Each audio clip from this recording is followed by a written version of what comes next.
Walang masama sa pagkakaroon ng ambisyon sa buhay. Pero minsan dinadala tayo nito sa kapahamakan. Lalo na kung hindi pala mapagkakatiwalaan ang mga taong tumulong sa atin. Ikaw, kabarangay, meron ka bang ambisyon sa buhay na gusto mong matupad?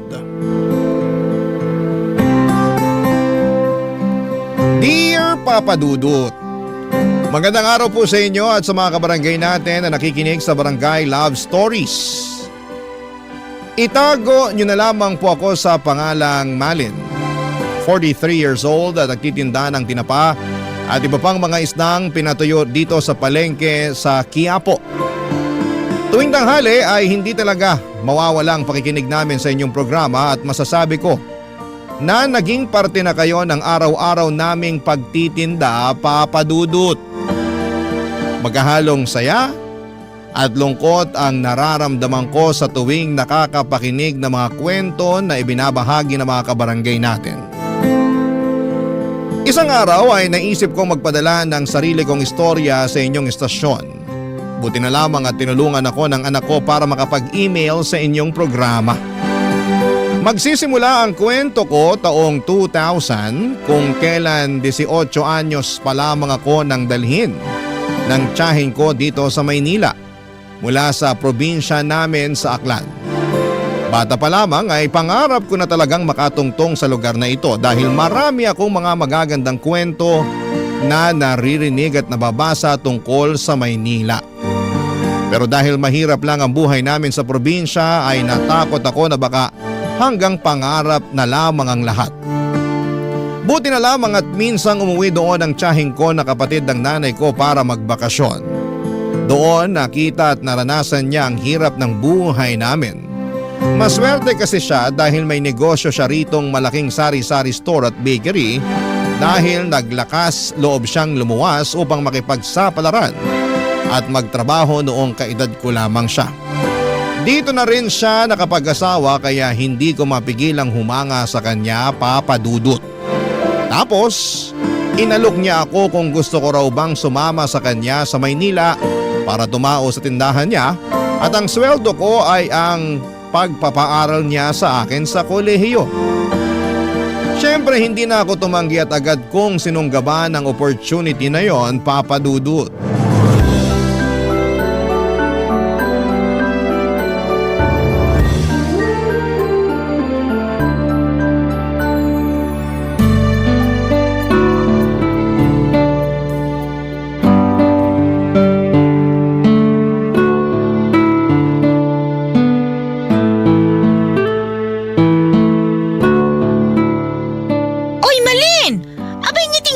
Yung mga customer, baka isipin ng mga yan na tinatarayan mo sila.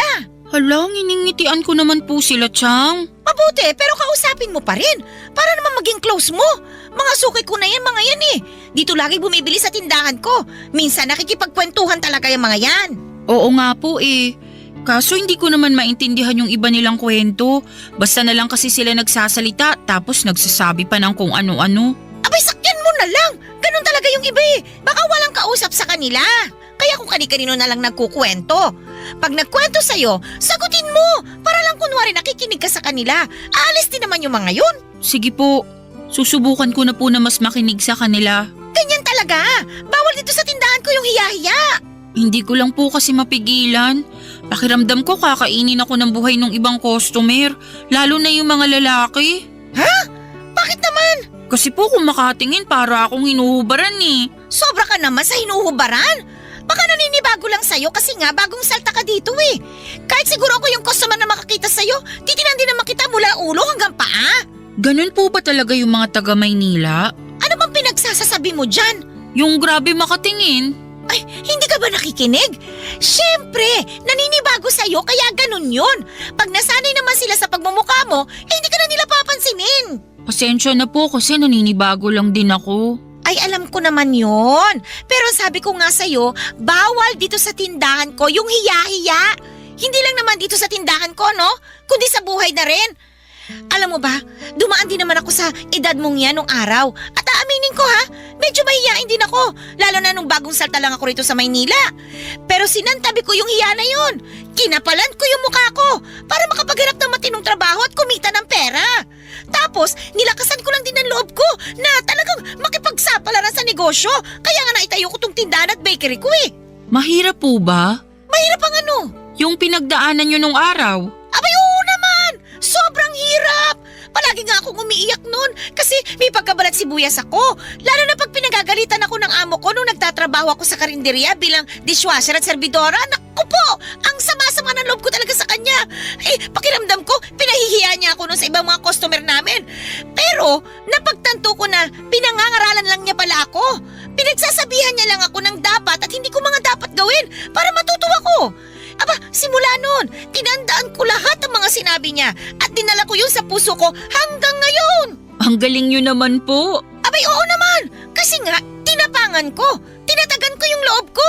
May gusto kasi akong patunayan sa sarili ko noon. Ayokong umuwi sa probinsya natin ng talunan. Na walang napapala sa pagluwas ko rito sa Maynila nung araw. Kaya nga dapat ganun ka rin. Partida pa ha. Hindi pa ako nakapag-aral ng kolehiyo noon. Ikaw nga napakaswerte mo kasi pinag-aaral kita. Kaya nga po nagpapasalamat ako sa inyo ng husto. Walang anuman yun. Sadyang naawa lang talaga ako sa nanay mo. Kasi nga, sobrang hirap ng buhay ninyo sa probinsya natin eh. Nanay mo rin naman kasi ang may kasalanan. Hindi sumama sa akin dito nung araw at mas piniling manatili dun sa lugar natin. Kesyo, ayaw daw niya rito, magulo raw at ayaw raw niyang iwan yung magulang namin. Yan, tinamang napala niya. Nakapag-asawa ng mahirap at nagtitinda na lang ng tinapa para mabuhay. Wala naman po sigurong masama sa pagtitinda ng tinapa. Marangal naman pong trabaho yun, Chang. Marangal nga, pero mababa ang kinikita. Maliit. Kaya kayo isang kahig, isang tuka eh. Simula ngayon, dapat baguhin mo na yung pag-iisip mo. Dapat, kung magkakaroon ka ng ambisyon, abay taas-taasan mo na. Nagkakaintindihan ba tayo? Opo, naiintindihan ko po lahat ng mga sinabi nyo. Ay, mabuti naman. Ayoko sa lahat yung mahina ang kukote at saka mabagal umintindi. Ayusin mo ha? Binida pa naman sa akin ng nanay mo na matalino ka raw. Pangako po na aayusin ko na yung pagtatrabaho ko rito at saka yung pag-aaral ko po. Mabuti naman, dapat lang. Wag na wag mong sasayangin ang oportunidad dahil minsan lang yan kung dumating sa buhay natin.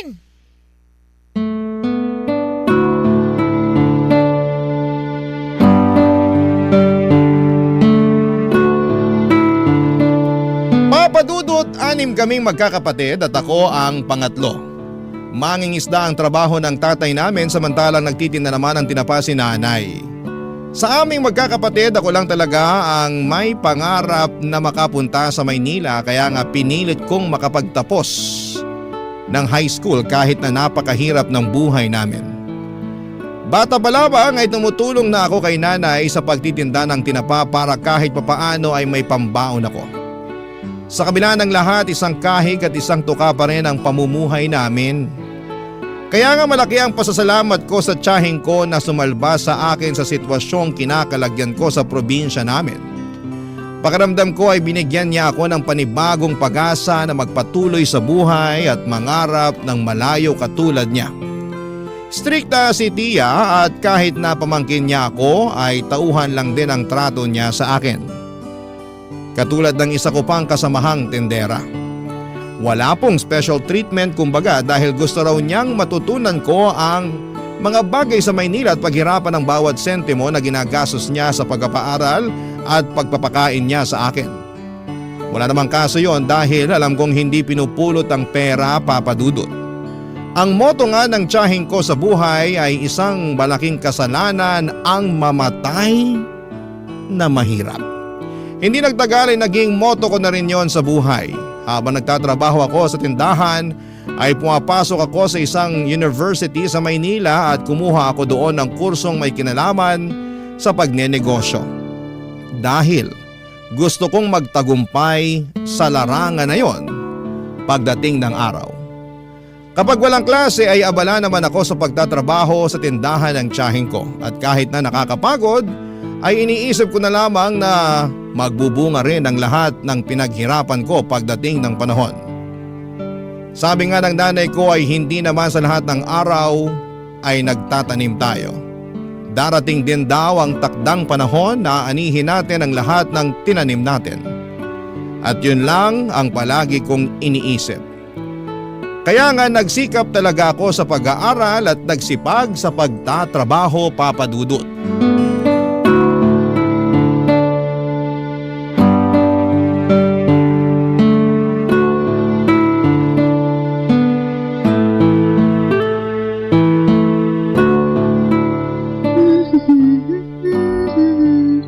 Nako, ang dami namang duming nakasiksik sa sulok ng mga upuan.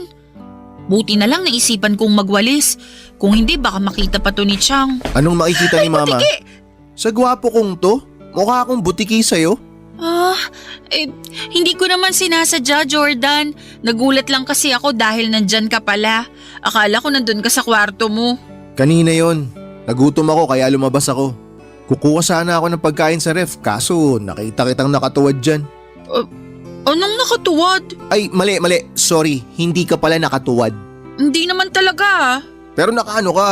Ano, yung pinapakita mo yung balakang mo. Tsaka… Wala akong pinapakita. Nagwawalis ako. Nagwawalis ka. Kitang-kita ko tuloy yung malaki mong balakang. Ha? Ang bastos mo naman? Di bastos yun, no? Pinupuri nga kita eh. Paanong pinupuri yun? Pinapansin mo yung balakang ko. Pansin na pansin naman kasi. Tsaka baka hindi ka lang sanay. Ano sinasabi mo hindi lang ako sanay? Na pinapansin yung balakang mo. Alam mo dito sa Maynila, normal na yung ganyan. Karamihan nga sa mga babae natutuwa kapag sinasabihan sila na medyo malaki yung balakang nila eh. Pati na yung puwetan nila at saka hinaharap. Tuwan-tuwa sila pagka napapansin yung mga yun. Dami kaya nangangarap ng ganyang katawan katulad sa'yo. Pasensya na pero hindi naman ako lumaki rito sa Maynila. Kaya hindi ako sanay na pinapansin yung katawan ko. Probinsyana ka nga pala kasi kaya hindi ka sanay. Wala naman sigurong masama sa pagiging probinsyana, di ba? Wala nga. Pero kung kumilos kasi kayo para kayong nasa panahon ng kopong-kopong. Masyado kayong konserbatibo na wala na sa lugar. Lahat na lang binibigyan nyo ng mali siya. Para sa kaalaman mo, hindi lahat ng nasa probinsya ay konserbatibo. At saka hindi kasalanan ng isang babae na maging konserbatibo siya. Ibig sabihin lang nun, may respeto siya sa sarili niya. Pag hindi ba konserbatibo, wala nang respeto sa sarili? Depende kung paano mo titignan. Pero sana marunong ka ring rumispeto sa iba. Depende yun sa tao kung rerespetuhin ko. Pero kung ikaw, wag na lang. At bakit naman? Bakit? Sino ka ba? Hindi ka nga taga rito eh. Papaalala ko lang sa'yo probinsyana ka na nakapunta rito sa Maynila kasi naawa sa'yo yung nanay ko. Kung di naman dahil sa kanya, kung di kanya dinala dito, sigurado ako na habang buhay kang mabubulok dun sa probinsya nyo. Sobra ka naman magsalita. Hindi ka ba tinuruan ng mabuting asal? Di kasi halata sa'yo eh. Wala ka bang naintindihan sa mga sinabi ko? Depende sa tao kung sino ang rerespetuhin ko. Malas mo, hindi ka kasama dun. Arte-arte mo, hindi ka naman maganda. Anong sabi mo? Hindi ka na nga maganda, bingi ka pa. Alam mo, buti na lang, makurbay ang balakang mo. Kaya pwede na rin. Anong pwede na rin? Napakabastos mo naman. Oy, kumalma ka nga. Nagbibiro lang ako. Hindi nakakatawa yung biro mo. Nakaka-offend kaya. Ganyan pala mga probinsyana, no? Walang sense of humor. Bastos ka talagang magsalita. Hindi ako bastos. Sensitibo ka lang. Ay nako, makakuha na nga ng pagkain dito sa ref.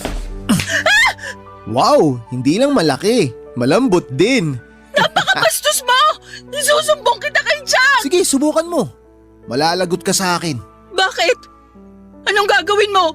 Malalaman mo kapag nagsumbong ka. Kaya kung ako sa'yo, isara mo yung bunganga mo.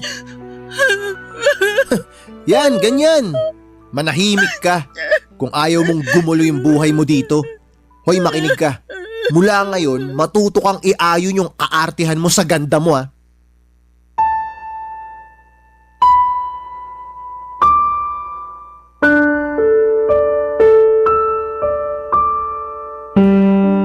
Papa Dudut, may 2 anak na lalaki ang tiyahing ko at si Jordan ang panganay. Nasa 3 taon na siya noon sa kolehiyo at sa parehong eskwelahan kami nag-aaral. 21 years old na ang pinsang kong yon. Malaking lalaki po si Jordan kung ilalarawan ko. May itsura pa at hindi ko gusto ang galawan lalo't may pagkamayabang ito. Napapatanong nga ako sa sarili ko noon kung ganon talaga ang mga kalalakihan na pinanganak at lumaki sa Maynila. Yun bang presko ang ugali at may pagkahambog? Hindi naman sa nilalahat ko, Papa Dudut, pero ilan din sa mga kaklase ko, mapa lalaki man o babae, ay ganon ang pakikitungo sa akin. Sa totoo lang ay hindi ako komportable kapag nasa paligid ako ng pinsang kong si Jordan. Kakaiba kasi siyang tumingin at pakiramdam ko ay binabantayan niya ang bawat galaw ko. Noong una iniisip kong baka gusto lamang niya akong makilala ng mas malalim dahil nga sa magpinsan kami. Kaya nga lang habang tumatagal ay kinukutuban ako ng hindi na maganda sa kanya. Sa kabila ng lahat ay pinilit kong isantabi ang nararamdaman kong yon dahil ayaw ko siyang pag-isipan ng masama.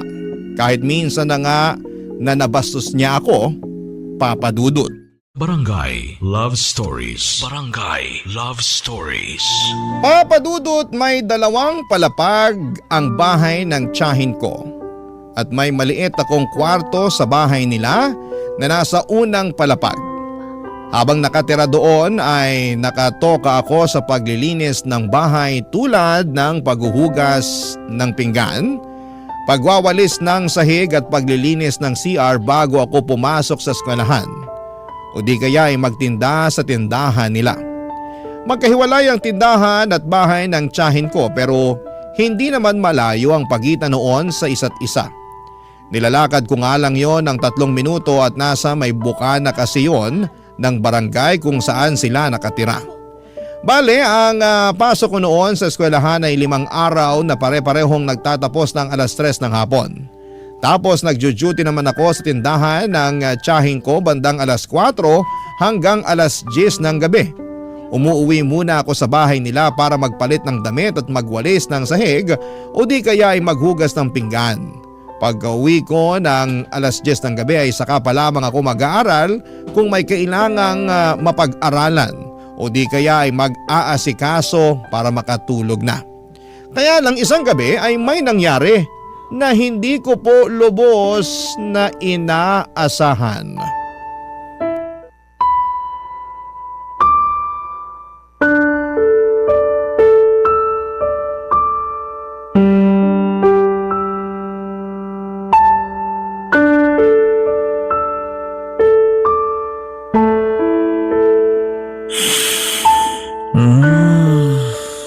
Bang-bang na naman. Ang sarap nito, halik-halikan. Ano ginagawa mo? Shhh! Huwag kang maingay. Mamaya may makarinig sa atin eh. Aray! Bakit mo ako tinadyakan? Nagtatanong ka pa talaga? Ikaw, bakit ginawa mo sa akin yan? Ginawa sa'yo ang ano? Yung pumasok dito sa kwarto ko, tapos hinahalik-halikan mo pa yung hita ko!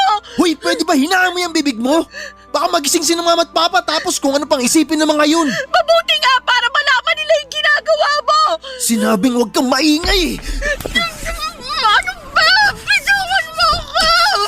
Tatanggalin ko lang tong kamay ko sa bibig mo kapag nangako ka sa akin na mananahimik ka na. Ano?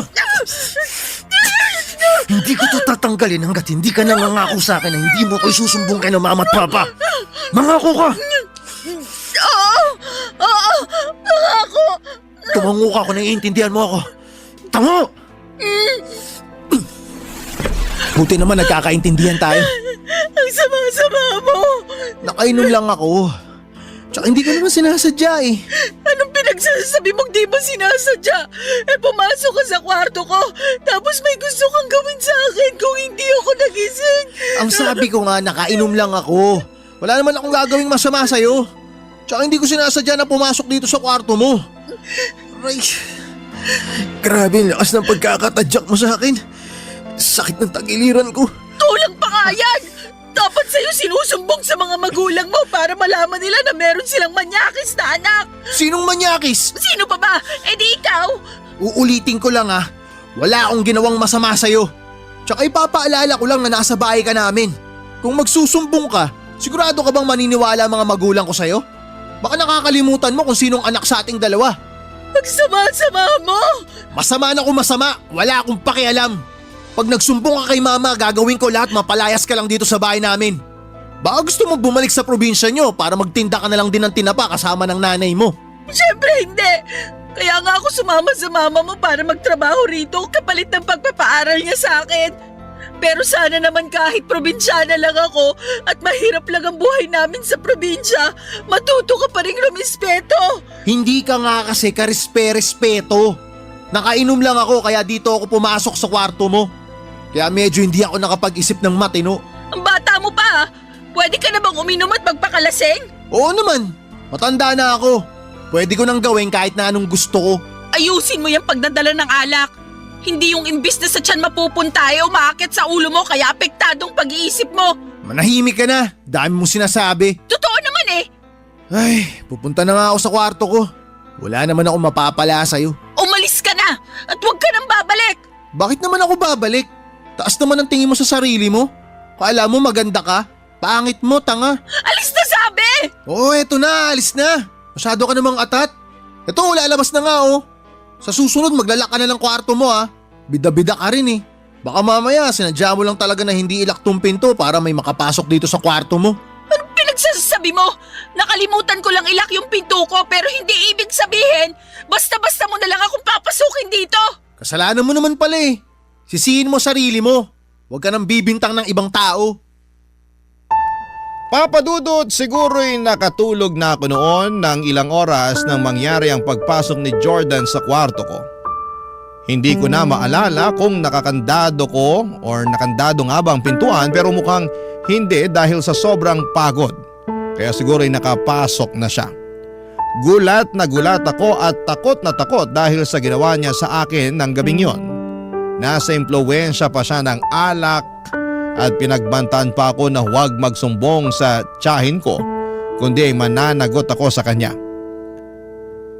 Ewan ko Papa Dudut pero para na lamang akong napipi at napatango na lamang sa kanya bilang pagsang-ayon ng gabing yon.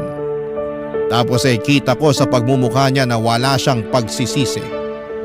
Tiningnan niya pa ako ng masama saka sarkastikong tumawa bago lumabas ng kwarto ko. Pagkalabas niya ng pintuan ay dali-dali ko yung kinandado sabay halukip-kip ng sarili ko.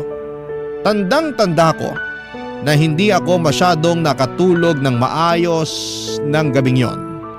Hanggang mag-umaga sa takot na maulit pa ang mga nangyari, Papa Dudut.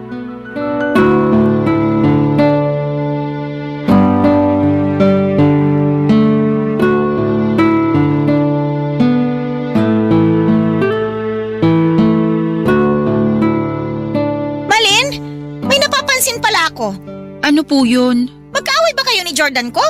Po? Ay nako, ang bingi-bingi mo namang bata ka. Pasensya na po. Ang sabi ko, kung magkaaway ba kayo? Hindi naman po. Bakit po? Hindi ko kasi kayo nakikitang nagpapansinan eh. Hindi mo kinakausap yung anak ko. Magpinsan naman kayo ah. Kaya napaisip ako kung magkaaway ba kayo o ano.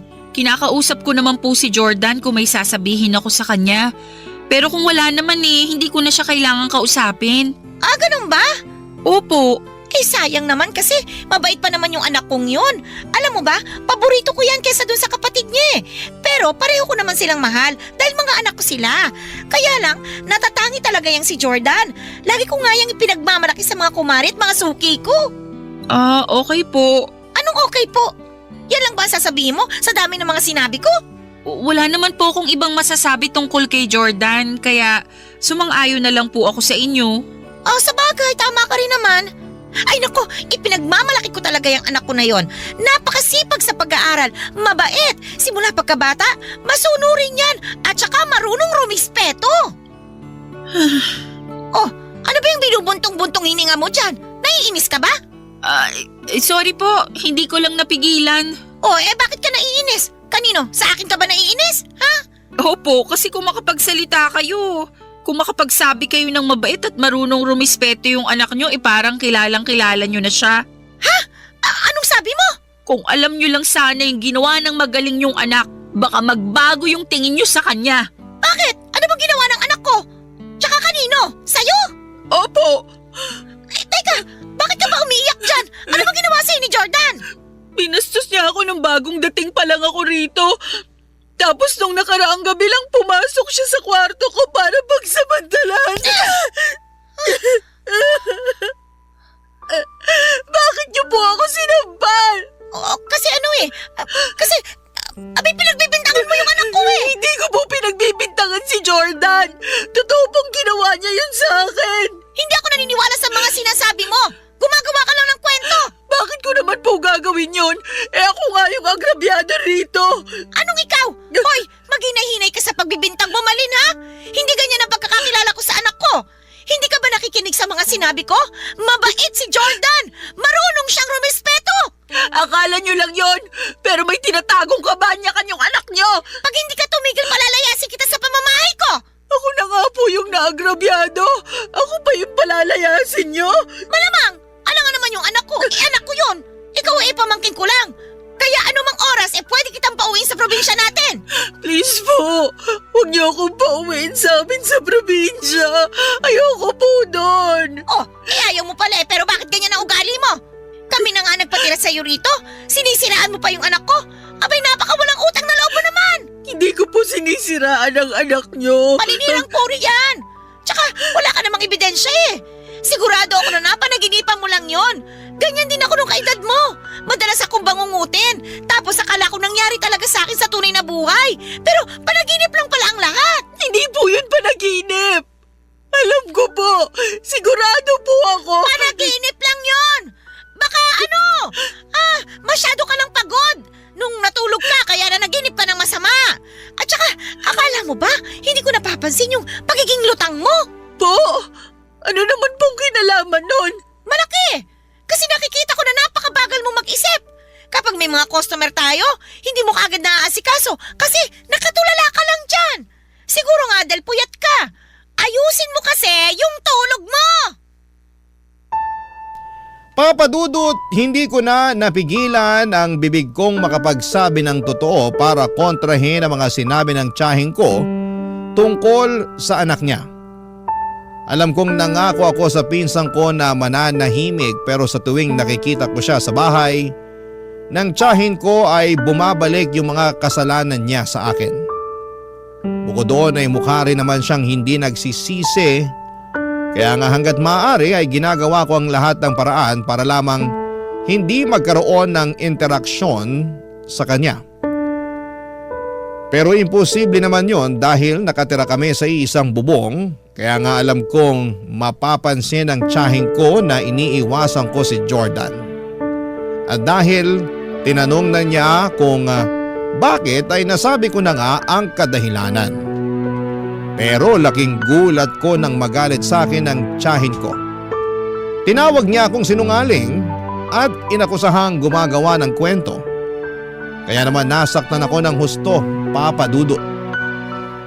Mas masakit pa yung naramdaman ko sa kaloob-looban ko kesa sa sampal na ibinigay niya sa akin, Papa Dudut. Barangay Love Stories. Barangay Love Stories. Papadudot, dahil sa mga nangyari ay nagbago na lang bigla ang pakikitungo sa akin ng tiyahin ko. Akala ko nga ay papalayasin na niya ako sa kanila pero hindi naman pala. Pinag-aral pa rin niya ako at nagtatrabaho pa rin ako sa tindahan niya. Pero lalo niya akong trinato na parang hindi na niya ako kaano-ano, kaya naman labis akong nalungkot, Papadudot.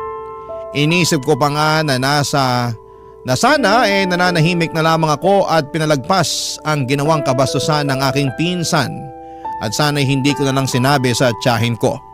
Mabilis na lumipas ang 4 na taon nang makapagtapos na ako sa kolehiyo. Plano ko na noong maghanap ng ibang trabaho para makaipon ng pera at makabukod na, pero hindi naging ganon kadali ang pakikipagsapalaran ko sa paghahanap ng mapapasukan, kaya sa bahay pa rin ang tiyahin ko ako umuwi. Tumutulong pa rin ako sa tindahan niya nang walang bayad. Hindi na sa bahay nila nakatira si Jordan matapos nitong makipag-live-in sa girlfriend nito 1 taon pagka-graduate niya sa college. Kaya nga aminado ako na nakahinga ko ng maluwag dahil hindi ko nakasama sa iisang bubong ang manyakis kong pinsan. Isang araw ay nag-decide ang tiyahing ko kasama ang tiyo ko at anak nilang bunso na umuwi ng probinsya ng kanyang asawa sa Samar dahil meron daw emergency doon. Hindi ko na alam kung ano yung emergency pero sa akin nila ibinili ng bahay nila. Nabantayan ko raw hanggang makauwi sila. Wala namang problema sa akin yon lalo't 5 araw lang naman sila doon. Kaya lang nung huling gabi na nila sa probinsya ay umuwi na lang sa bahay si Jordan na lasing na naman. At ako kaagad ang pinagdiskitahan niya matapos ko siyang pagbuksan ng pinto. Tinulak niya ako sa sofa at agad na pinatungan. Pero bago pa siya may magawa sa akin ay natuhod ko na ang kanyang pagkalalaki. Tapos mabilis akong tumakbo sa kusina para kumuha ng kutsilyo sabay tutok sa kanya. Doon na siya nahimasmasan at nakipag-areglo sa akin.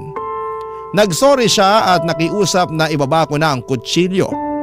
Wala naman talaga akong plano na saksakin siya pero namumuro na siya ng mga panahong yon. Nagawa lang daw niya yon dahil nilayasan daw siya ng kinakasama niya pero hindi ko na siya pinakinggan. At agad akong nagkulong sa kwarto ko ng gabing yon. Kinabukasan ay maagang dumating si Tia sa bahay Papa Dudut.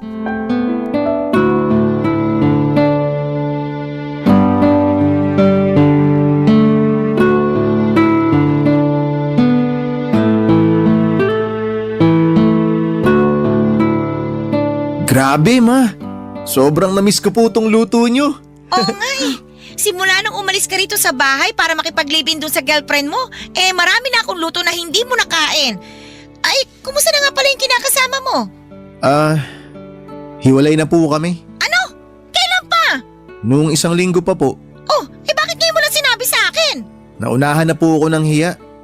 Hindi po kasi ako nakinig sa inyo nung sinabi nyo na masyado pang maaga para bumukod kami. Akala ko po kasi kaya na namin eh. Kaso, ultimo yung mga maliliit na bagay, maliliit na problema, pinag-aawayan namin ng matindi. Maliit lang ba na problema yung dahilan kaya kayo naghiwalay? Parang ganun na nga po, mga maliliit na bagay na nagpatong-patong na. Tsaka kasalanan ko rin naman po kung tutusin kasi napagbuhatan ko siya ng kamay nung huling beses na nag-away kami. Good morning po, Chang. Oh, Malin, andyan ka lang pala sa kwarto mo. Bakit ngayon ka lang lumabas? Masama po kasi yung pakiramdam ko kaya… Weh, masama ang pakiramdam. Talaga lang ha. Baka ayaw mo akong makita kaya nagkukulong ka sa kwarto mo. Sinong gugustuhin makita yung pagmumukha mo pagkatapos ng ginawa mo sa akin kagabi? Sige nga. Uy, wala akong ginawa sa'yo kagabi ha. Wala pa pala sa'yo yung kamuntikan mo na naman akong pagsamantalahan dahil lasing ka at malungkot sa paghihiwalay nyo ng kinakasama mo? Ha?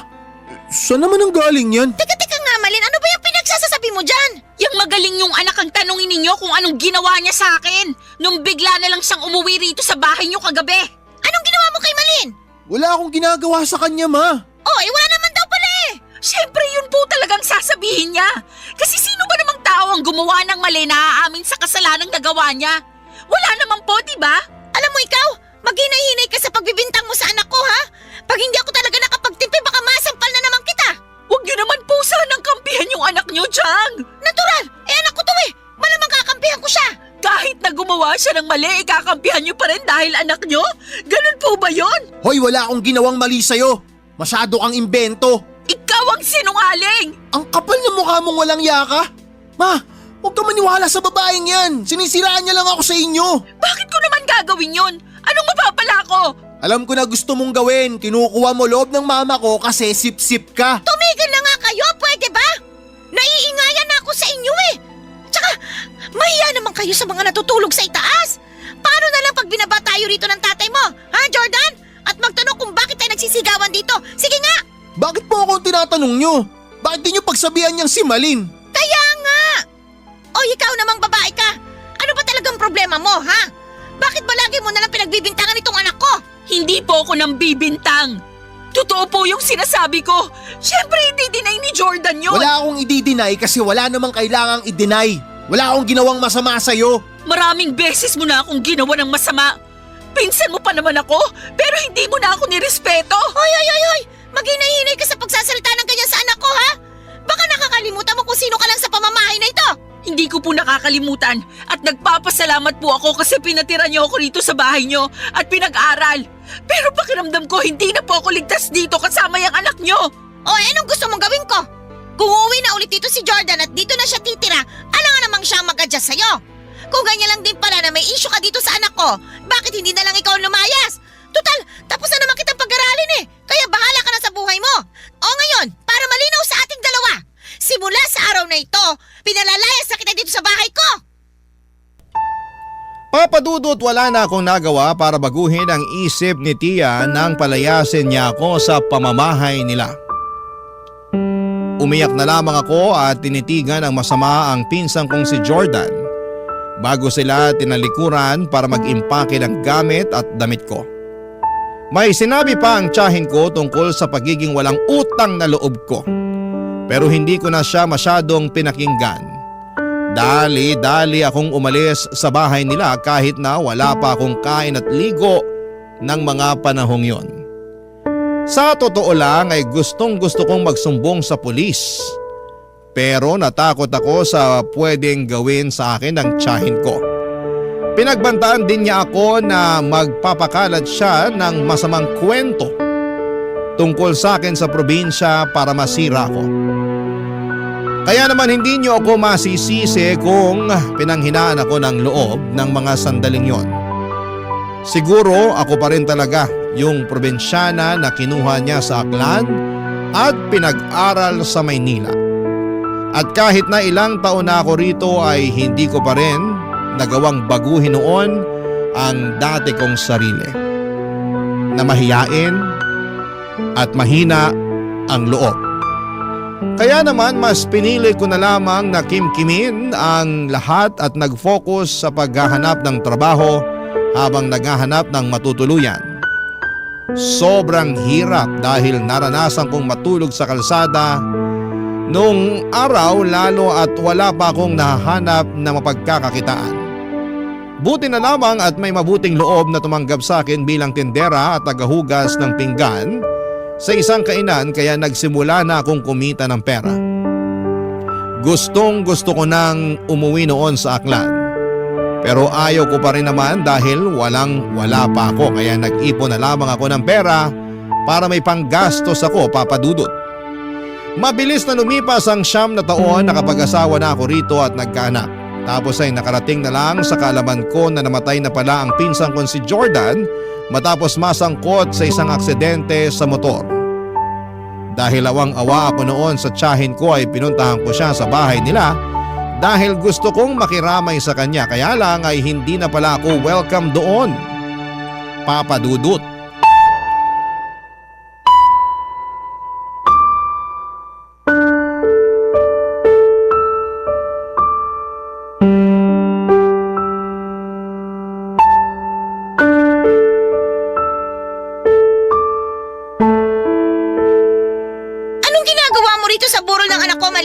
Gusto ko lang naman pong makiramay sa pagkamatay ni Jordan kaya nagpunta po ako rito.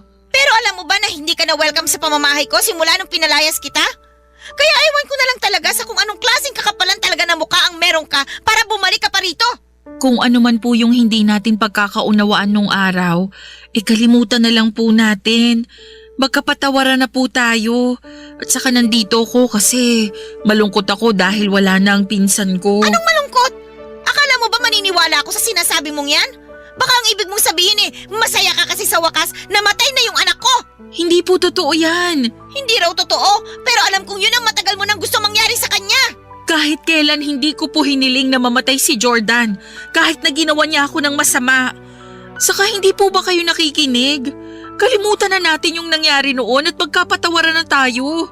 Napatawad ko na po si Jordan. Matagal na panahon na. Pwes, hindi ako ganun kadaling magpatawad, lalo na sa katulad mong walang utang na loob sa akin. Alam mo, nito ko lang napagtanto na may sa demonyo ka pala. Ano pong sinasabi niyo? Na anak ka namang kukulam, kasi may dala kang sumpa sa pamilya namin. Simula nung umalis ka, nagkanda-leche-leche na yung buhay namin. Halos malugi na yung tindahan at bakery ko, at kulang na lang magsara na. Mabuti na lang kahit papano na ilaban ko, kaya nakakabalik pa rin sa akin yung puhunan ko kahit paunti-unti. Tapos yung mister ko, nagkasakit ng malubha, Kaya kinailangan siyang operahan. Yung anak kong pangalawa, nakabuntis naman. Kaya hindi nakapagtapos ng kolehiyo. Tapos ngayon, namatay naman si Jordan. Lahat yun, kasalanan mo. Wala po akong ginagawang masama sa pamilya niyo, Chang. Ako nga yung ginawa ng masama ni Jordan, tapos hindi niyo naman ako pinaniwalaan. At bakit? Sino ka para paniwalaan ko, ha? Kaya siguro kayo kinarma kasi masama talaga ang ugali niyo. Anong sinabi mo? Sabi ko, masama talaga ugali niyo.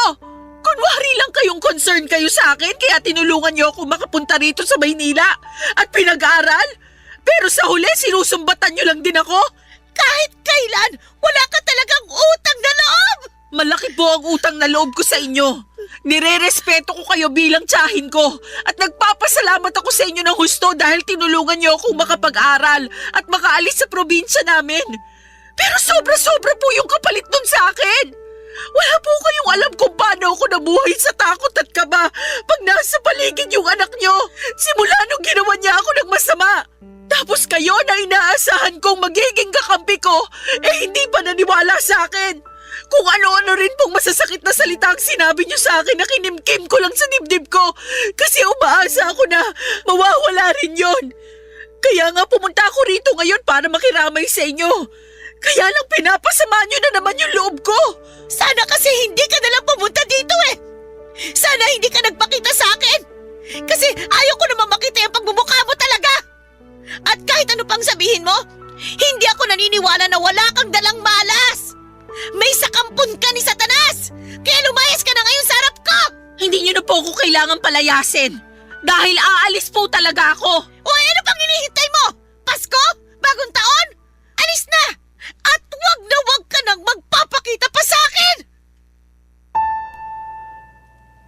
Papa Dudut, pinagsisihan ko na po na pumunta pa ako sa burol ng pinsan ko matapos akong ipahiya at palayasin ng tiyahin ko. At kahit na hanggang makauwi ako sa bahay namin ay iyak ako ng iyak. Nagsumbong agad ako sa asawa ko at sinabi niya sa akin na huwag na raw akong magpakita sa tiyahin ko o bumalik pa sa bahay nila kahit kailan. Bagay na sinang-ayunan ko naman. Hindi ko lang mapigilang malungkot dahil sincere naman at seryoso ang pakikiramay ko sa kanya ng panahong yon. Pero siguro'y hindi na talaga kami magkakasundo pa. Nasaktan lang din ako noong sinabi niyang may dala akong kamalasan at sumpa sa pamilya nila samantalang ako na nga ang ginawa ng masama ng anak niya noon. At hindi niya ako pinaniwalaan kaya siguro'y nakarma sila. Pero hindi naman ako humiling noon. Baka kusa lang talagang binigay sa kanila yon ang kapalaran. Simula noon ay pinutol ko na nga ang ugnayan sa tiyahin ko at sa pamilya nila. Kung tatanungin ninyo ako, kung may balita pa ako sa kanila ay wala na po masyado. May naririnig po akong kwento mula sa iba naming kamag-anak na may sakit daw ang tiyahin ko pero hindi ko na po kinumpirma pa. Siguro may bahagi sa akin na natatakot nang magpakita sa kanya dahil baka sumbatan niya lang ulit ako at pagsalitaan ng masama at masakit. At ayoko na ulit na mangyari yon, Papa Dudut. Sa kasalukuyan, pamilya ko na lamang at negosyo ang iniintindi ko. Alam ko na hindi madali ang pinagdadaanan ko noong araw at sa kamay pa mismo ng kamag-anak ko. Pero nagpapasalamat pa rin po ako sa Diyos. Dahil hindi niya ako pinabayaan, Papa Dudut. Na sa tuwing nangyayari yon ay nililigtas niya pa rin ako. Kaya naman, sa kanya ang kapurihan. Hanggang dito na lamang po ang sulat ko, Papa Dudut. Maraming salamat po sakaling mapili po ninyong i-ere ang kwento ng buhay ko. God bless and more power sa Barangay Love Stories. Ang inyong forever kapuso at kabarangay, Malin. Barangay Love Stories. Barangay Love Stories. Anong say mo sa Barangay Love Stories na ito? Pagkwentuhan natin sa comment section yan. Nagustuhan ng iyong napakinggan? Ituloy yan via live stream sa www.gmanetwork.com/radio.